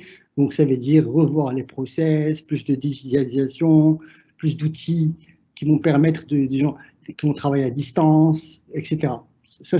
Donc, ça, c'est le travail qui n'est pas encore accompli, sur lequel nous travaillons en ce moment. Nous réfléchissons pour redessiner un nouveau modèle organisationnel qui devrait prendre son élan à partir de 2021. Voilà, j'ai fini. Merci beaucoup. Bien, merci Amine. Pendant que tu parlais, je faisais redéfiler les questions sur le Covid et je pense que tu as à peu près répondu à toutes, c'est à peu près couvert. Je pense que les gens attendent aussi des questions auxquelles on ne peut pas encore répondre parce que comme tu l'as bien expliqué, nous sommes encore dans l'action, nous sommes encore dans le mouvement. Moi, ce que je voudrais donc ajouter, c'est que ce qui m'a frappé dans notre expérience à tous, c'est cette mobilisation et cette adaptabilité. Après un court moment de saisissement, on a été très créatifs, très inventifs pour nous adapter, pour nous réorganiser, comme tu l'as dit, et ça continue encore tous les jours. Et je pense que ça, c'est un très, très bon signe pour tout le monde. Je ne sais pas si Abderrazak veut apporter un petit mot de conclusion avant que l'on se sépare, ou Laura ou... Avant la conclusion, je rajouterai juste un point peut-être par rapport à tout ce que vient de dire Ami, qui est assez complet. C'est que dans chaque pays où nous sommes présents, nous avons bien éventuellement répondu positivement dans la mesure du possible à toutes les recommandations des régulateurs pour pouvoir justement accompagner nos clients pour passer cette crise, que ce soit, des fois c'est des demandes de baisse de tarification, des fois c'est des demandes de report d'échéance. Donc là, je pense que dans tous les pays, le groupe et les collègues sont mobilisés pour essayer de minimiser au maximum l'impact sur notre clientèle. Voilà. Stéphane, tu m'entends? Oui, oui, très bien. Il y a juste une question qui a été posée plusieurs fois par un des interlocuteurs concernant la santé du groupe BOA. Je répondrai en quelques mots. Les chiffres, normalement, devraient déjà être publiés sur le site internet du groupe, en tout cas les grands indicateurs. Donc, logiquement, c'est déjà téléchargeable, vous pouvez la lire, mais globalement, pour faire une réponse simple, le groupe BOA va très bien. Il gère comme tout le monde, il allait très bien en 2019. Maintenant, il est en train de gérer une crise que tout le monde entier subit. Et on essaie de faire preuve de résilience. Et donc, le groupe BOA, ce n'est rien d'autre que l'assemblage de toutes ces banques-là dont on vient de parler à l'instant. Mais globalement, les résultats sont, je dirais, il y a eu un léger décrochage du résultat net par du groupe de 15% à peu près en 2019 et qui était dû essentiellement au coût du risque qui était anormalement élevé pour le Mali dont on a parlé tout à l'heure et pour le Kenya. Ce qui a fait qu'il y a eu un décrochage puisque le niveau de risque était 2 fois supérieur à la normale. Voilà un peu si vous voulez, mais globalement il n'y a pas de sujet majeur à part ces 2 banques qui ont posé un problème, mais ça peut arriver, c'est conjoncturel. Oui, c'est une question qui a été posée par quelqu'un de la presse et à qui on va consacrer une session entière vendredi prochain. Mais donc effectivement, c'était bien d'apporter cette précision. Bien, si personne ne veut plus intervenir, je vais conclure en remerciant tous les participants, le public bien sûr, tout d'abord les journalistes que je vais recontacter demain matin, mes collègues de BOA Capital notamment qui nous ont beaucoup aidés, les personnes de la BRVM aussi, qui j'espère ont été présentes et que je remercie pour leur participation. J'ai laissé donc sur le chat public mon adresse mail, si vous voulez que je réponde à d'autres questions ou que je vous trouve d'autres interlocuteurs, je me ferai un plaisir de vous répondre. Et donc je recontacterai la presse demain dans la matinée pour proposer donc un créneau vendredi 29 à midi et on pourra se voir, on pourra se parler donc en direct. On utilisera donc une application plus conviviale. Donc merci beaucoup à toutes et à tous. J'espère qu'on se reverra l'année prochaine en physique, donc à Abidjan. Et d'ici là, portez-vous tous bien et prenez soin de vous. Merci beaucoup. Au revoir. Au revoir. Au revoir. Au revoir. Au revoir. Au revoir. Merci. Au revoir. Au revoir. Au revoir. Au revoir.